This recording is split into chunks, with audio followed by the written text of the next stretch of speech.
বৃষ্টির মধ্যে মুখের স্বাদ ফেরাতে ঘরে যা আছে তাই দিয়েই আমি আটার চিকেন মোমো বানাবো। সবাই তো ময়দা দিয়ে বানায়, আমি আটা দিয়ে বানাবো।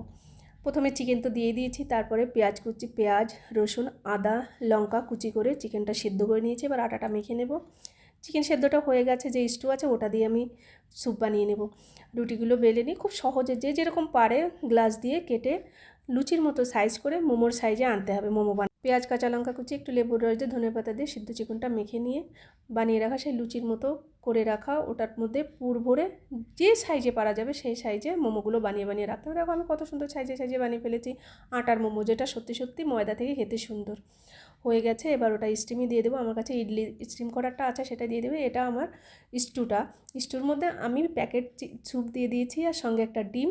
বাস, ওর মধ্যে আর কিছু দিতে হবে না। যদি চায় ভাজা জিরের গুঁড়ো দেওয়া যেতে পারে। একটু টকের জন্য টক দই দিয়ে দিয়েছি।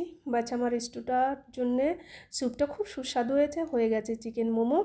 এবার স্যুপ দিয়ে পরিবেশন করে ঘরে বাচ্চা কাচ্চা যা আছে সবাই নিয়ে মজা করে খাও আটার চিকেন মোমো।